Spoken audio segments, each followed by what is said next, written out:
Assalamualaikum warahmatullahi wabarakatuh. Kami dari kelompok 3 akan mempresentasikan makalah yang berjudul Pertumbuhan Ekonomi Indonesia. Perkenalkan, saya Alfiatul Iza. Di sini saya sebagai moderator. Saya akan memperkenalkan nama-nama kelompok kami. Yang pertama, Lutfia Masada. Dan yang kedua, ada Nita Amelia. Yang ketiga, Muhammad Hussein Abdillah. Yang keempat, Vina Ainun Jariah. Dan yang terakhir, Rizky Niko Firmansyah. Baik, langsung saja kita akan menuju ke penyampaian materi. Saya akan membacakan pengertian pertumbuhan ekonomi. Pertumbuhan ekonomi merupakan peningkatan nilai serta jumlah produksi barang dan jasa yang dihitung suatu negara dalam suatu kurun waktu tertentu berdasarkan kepada beberapa indikator, misalnya saja naiknya pendapatan nasional, pendapatan per kapita, jumlah tenaga kerja yang lebih besar dari jumlah pengangguran, serta berkurangnya tingkat kemiskinan. Pertumbuhan ekonomi klasik. Pertumbuhan ekonomi klasik adalah pertumbuhan ekonomi yang bertumpu pada adanya pertambahan penduduk. Dengan adanya pertambahan penduduk, maka akan terdapat pertambahan output atau hasil, di mana penduduk yang bertambah akan memperluas pasar dan perluasan pasar akan mendorong tingkat spesialisasi. Dengan adanya spesialisasi akan mempertinggi tingkat kegiatan ekonomi atau mempercepat proses pembangunan ekonomi.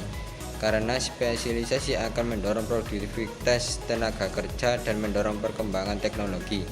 Jadi pertumbuhan ekonomi klasik disebabkan oleh adanya perpaduan antara perkembangan penduduk dan kemajuan teknologi. Teori pertumbuhan ekonomi klasik. Yang pertama yaitu Adam Smith. Perekonomian tumbuh dengan meningkatnya pertumbuhan penduduk. Yang kedua, David Ricardo. Pertumbuhan penduduk yang semakin besar menyebabkan penurunan upah dan ekonomi menjadi stagnan. Yang ketiga yaitu Robert Malthus. Pertumbuhan penduduk 2 kali lipat dibandingkan produksi pangan, sehingga akan terjadi krisis pangan atau kelangkaan. Pertumbuhan ekonomi neoklasik. Ekonomi neoklasik adalah istilah yang digunakan untuk mendefinisikan beberapa aliran pemikiran ilmu ekonomi yang mencoba menjabarkan pembentukan harga, produksi, dan distribusi pendapatan melalui mekanisme penawaran dan permintaan pada suatu pasar. Adapun pengertian teori pertumbuhan ekonomi neoklasik menurut para ahli. Yang pertama, menurut Harold Domar, perlu ada investasi untuk mencapai pertumbuhan ekonomi yang teguh atau steady ground. Yang kedua, menurut Schumpeter, pertumbuhan ekonomi ditentukan oleh kemampuan kewirausahaan atau entrepreneurship. Yang ketiga, menurut Robert Solom, semakin tinggi tingkat tabungan, semakin tinggi modal dan output yang dihasilkan. Pertumbuhan ekonomi historis. Berikut pandangan beberapa ahli mengenai teori pertumbuhan ekonomi historis. Friedrich List. Menurut List, pertumbuhan ekonomi dikelompokkan menurut kebiasaan masyarakat dalam menjaga kelangsungan hidupnya melalui tata cara produksi. Kurang lebih mengelompokkan ini terdiri atas 4, yakni A. Berburu dan mengembara (bergantung pada alam), B. Berternak dan bertani, C. Bertani dan kerajinan, D. Kerajinan industri dan perniagaan. Werner Schomburg. Menurut Werner, pertumbuhan ekonomi terjadi karena masyarakat memiliki suasana organisasi dan ideologi masyarakat. Menurut Werner, ada 3 zaman, yaitu A. Zaman perekonomian tertutup, yakni masyarakat masih terbatas dalam menghasilkan barang dan dilakukan secara kekeluargaan. B. Zaman kerajinan dan pertukaran, yaitu sudah ada pembandingan kerja dalam masyarakat. C. Zaman kapitalis, yaitu ketika sudah ada pemilik modal. Yang berikutnya, Walt Whitman Rostow. Menurut Rostow, dalam pertumbuhan ekonomi suatu negara akan mengalami tahapan berikut. A. Tradisional. Ekonomi didominasi sektor pertanian. B. Transisi dalam kurung pra take off. Terjadi perubahan sektor tenaga kerja dari pertanian ke industri. C. Lepas landas dalam kurung take off. Ketika hambatan dalam struktur sosial dan politik dapat diatasi. D. Menuju ke kematangan drift to maturity. Serikat buruh dan dagang semakin maju. E. Konsumsi tinggi dalam kurung exchange consumption.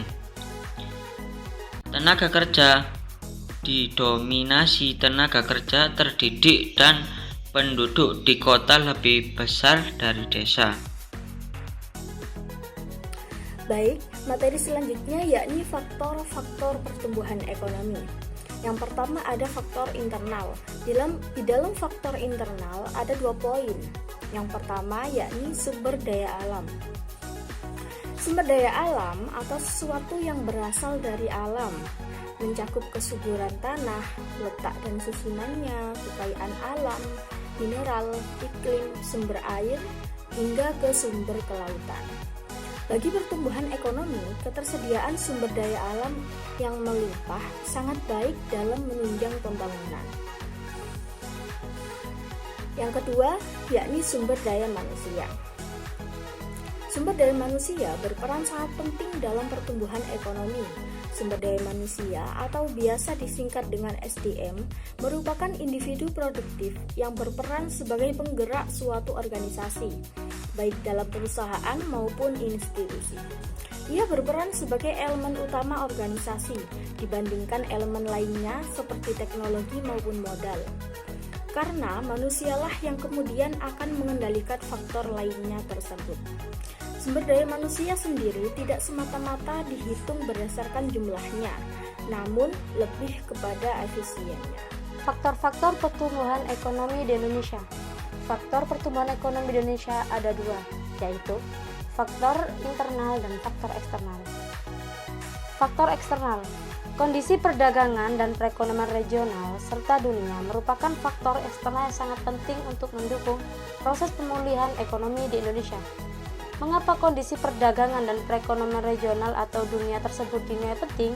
Sebab apabila kondisi perdagangan dan perekonomian negara-negara tersebut terutama mitra Indonesia sedang melemah, maka akan berdampak pula pada proses pemulihan yang akan semakin mengulur waktu dan akibatnya dapat menghambat kemajuan perekonomian di Indonesia. Faktor eksternal. 1.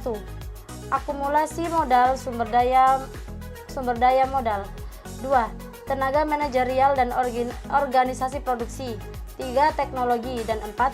Faktor politik dan administrasi pemerintah. Baik, itulah penyampaian materi dari kami. Kurang lebihnya kami mohon maaf yang sebesar-besarnya.